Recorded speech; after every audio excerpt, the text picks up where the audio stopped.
This is the biggest celebrations leak we have ever had. This dude literally opened up an Elite Trainer box 3 weeks before it was officially meant to release. And of course inside it is the player's guide, which shows us a list of every single card that's inside this set. Some of them we have already seen, some of them are pretty boring, but a couple of these cards are absolutely insane. To celebrate hitting 10,000 subscribers, I'm giving away $10,000 for free. You heard that right, $10,000. To give more people a chance, I'm going to give away $1,000 each week for 10 weeks to 10 different people. All you have to do is like this video, be subscribed to my channel, and comment happy 10,000. I know it's a bit annoying to comment, but it's the easiest way for me to pick a winner. Besides, clicking a few buttons for a chance to win $1,000 seems like a pretty good deal to me. Where am I getting this money? Well, everything I make from YouTube goes straight back into these giveaways, and I'm even spending money out of my own pocket. So if you want to support me and allow me to keep making bigger and better videos, you can also check out my Patreon linked in the description. For just a couple of dollars, we can have a chat, and for a few more dollars, you can get personalized Pokemon investment advice from me that fits your needs, and also a shout out at the end of my videos. But you don't have to do all that. Just make sure you like, subscribe, and comment happy 10,000 for a chance to win $1,000 for free. I've also linked my socials in the description, and for each one of those you follow, you get a bonus entry, also for free. Okay, so this dude Gary's Pokemart obviously runs a Pokemon card store in the US, and I don't think LGSs are allowed to open Celebrations cards this early, and you most definitely aren't allowed to reveal them yet. He's even selling these products earlier than he's allowed to for extremely inflated prices, like $250 for an ETB. So I don't know if he's going to get into trouble. I would assume the Pokemon company wouldn't be too happy about something like this, but thankfully for us, we get our first look at the entire Celebrations set list. So remember, Celebrations has 25 new cards in the main set, and then 25 reprinted classic cards in the subset. So think about how, like in Shining Fates, there's the regular cards, and then in each pack, if you're lucky, you can pull one card from the shiny subset. It's kind of like that. So in the regular set, we have number 1, Ho-Oh, Reshiram, Kyogre, Palkia. I won't go through each card in too much detail because I've covered all of these in depth in my previous videos, so go check those out. Then we've got the Full Art Pikachu, Flying Pikachu V, Flying Pikachu VMAX, and Surfing Pikachu. On the next page, we have a Surfing Pikachu VMAX, Zekrom, Mew, Xerneas, Cosmog, Cosmoem, and Lunala with Lily growing up alongside the cards. Now, keep in mind, these are all holo cards. Then we've got a Zacian V, Groudon, Zamazenta V, Yveltal, and Dialga. There shouldn't be any surprises there if you've been following my channel. We've seen all of these leaks before. One thing I will quickly mention though, it's not a huge deal, but why are the cards all over the place? Shouldn't they put like the legendary duos next to each other instead of just randomly around? I don't know, it just looks a bit messy to me, but who cares? On the next page we see Solgaleo, Lugia, Professor's Research, and a Professor's Research Full Art. And then to wrap up the main set, we have that beautiful shiny Mew Gold card which got leaked a while back. It's a bit strange because usually gold cards are secret rares, but this one is labeled 25 out of 25, so perhaps it will still be the chase card of the main set in terms of having a low pull rate, because all the other main set cards are quite common from what we have seen so far. Okay, now for the big boys, the classic reprint set of iconic cards from the past. So obviously we've got the iconic base set trio, Blastoise, Charizard, and Venusaur. Now, I don't really need to explain why these cards are in the set. I mean, they speak for themselves. Pretty much the 3 most well-known and iconic Pokemon cards in the entire TCG. But then we have Imposter Professor Oak. Now, why this card is included in this set, I have absolutely no clue. I do think Professor Oak himself plays a pivotal role in Pokemon, but the nice full art was enough. We didn't need this reprinted as well. This slot could have gone to like a Neo Lugia, Jungle cards, Fossil cards, or if you're going to do an iconic trainer, why not bring back Brock or Misty or even Ash? I know the Pokemon TCG follows the games, but they've done cards related to Ash before, so it's not like it's off limits. In 25 years of Pokemon, there has not been an Ash's trainer card. The literal face of Pokemon has never appeared on a Pokemon card. But what better time to finally include him in the TCG than the 25th anniversary set? Pokemon is literally at the peak of its popularity, and the next milestone is the 50th anniversary. Who knows what's going to happen by then? No one might care about Pokemon anymore. The Pokemon company might not even exist, and that's if humanity even survives that long. Let's not get too deep here, but I really think they should have gone all out for the 25th anniversary. But instead, they held back and they're reprinting cards like Imposter Professor Oak. But anyway, rant over, we move. We've got the Dark Gyarados reprint, which is cool. Then we've got Here Comes Team Rocket. Once again, I understand that Team Rocket obviously plays a big role in Pokemon, but why this card? I mean, there's literally better versions of this exact same trainer which we haven't got in English yet. This would have been the perfect time to include it. Then we've got Rocket Zapdos, which is pretty cool, but I do think this set is missing an Articuno and Moltres. They could have taken one of the birds from different sets, and it would have been nice to see all 3 of them here, but oh well, sad bird noises. Okay, here is when it starts to spice up a little bit. So we've got the birthday Pikachu, which I absolutely love. I can actually afford to give this to my cousins and stuff on their birthdays now. And then we have a new reprint which we have never seen until today, a Cleffa from Neo Genesis. Okay, so the Pokemon company is clearly just trolling us at this point, right? I mean, my prediction of a Neo Lugia was pretty close. I mean, it's from the same set, but when all of us were asking for Neo Genesis cards, we were talking about the iconic Lugia, or even the Typhlosion, or the Ampharos, or Feraligatr,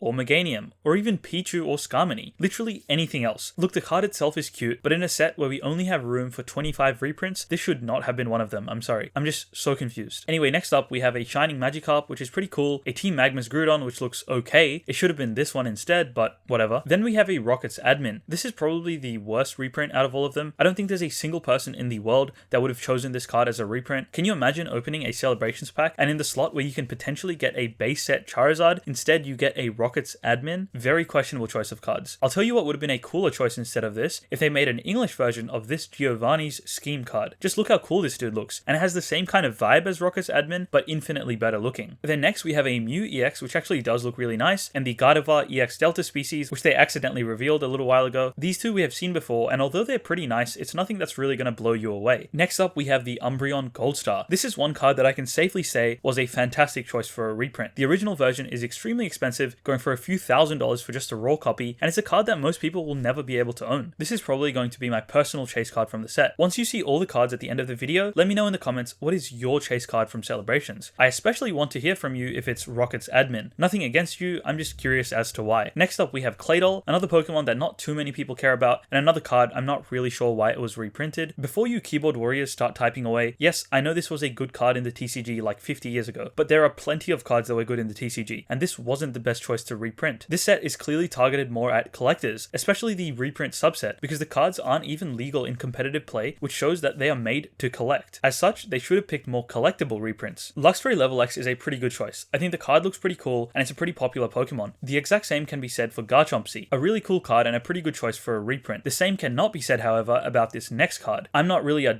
fan of this reprint. Haha, get it? Once again, a poor choice for a reprint because unfortunately the choice of Pokemon is not very popular and the card itself isn't really anything too special either. Then we finally move to the last page of the player's guide. We've got that nice clean looking Reshiram Full Art from Black and White, which has been completely ruined by that huge yellow Pikachu logo. I could rant for days about how much I dislike this fat logo, but just to keep it short, at the very least we could have got the Japanese logos. They just look so much cleaner. Or better yet, they could have just made it a smaller minimalistic icon somewhere on the card. Next up, we have our first look at the final Celebrations leak, which we haven't seen until today, the Zekrom Full Art from Black and White. I mean, obviously it makes sense to be coming out alongside the Reshiram. I think this duo was a pretty good choice in terms of the cards they picked. I just think the logo stands out even more than usual on this artwork and looks even worse than the other cards, but it is what it is. So then next up we have the Mewtwo EX reprint, which is pretty decent. Then we have Xerneas EX, not really that great, but whatever. Mega Rayquaza, which actually does look pretty cool, and I'm glad they have Rayquaza in this set. I just wish it was the iconic Rayquaza Gold Star instead, which is pretty much out of reach for most collectors, but better than nothing, I guess. And then the final Celebrations card is Tapu Lele. Just another terrible choice to reprint. Yes, once again, I'm aware of how dominant this was in the TCG, but it doesn't matter. You can still go and get the original version of this card for like $5. It absolutely did not need to be part of a special reprint subset, because unfortunately, that's it. That's the entire Celebration set. There's no Neo Lugia, Crystal Charizard, no jungle cards, no fossil cards. There's not much really. Most of the reprints are pretty boring. I know I probably sound a bit harsh and disappointed,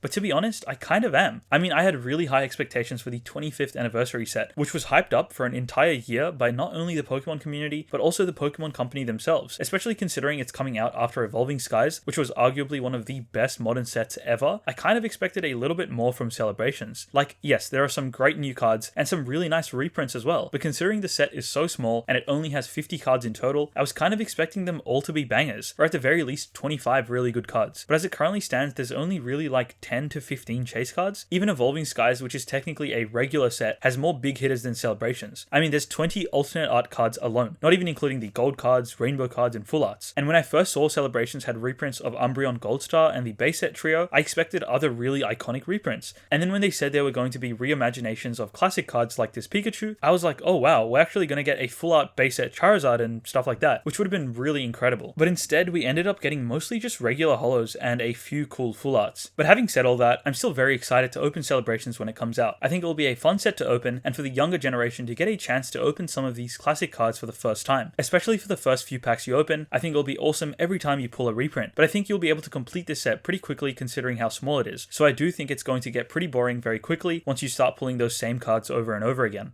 Oh, and yes, I was wrong about the base set Pikachu being added, but in my defense, the Pokemon Company literally baited us with this photo. I mean, it's not my fault. But yes, I do admit I was wrong, and they were just showcasing the first partner pack, which is incredibly dumb, but oh well. In my next video, we're actually going to react to someone opening a Celebrations Elite Trainer box and looking at the expected pull rates from this set, which is definitely something you don't want to miss out on, so make sure you subscribe right now. But until then, thanks for watching and I will see you in the next one.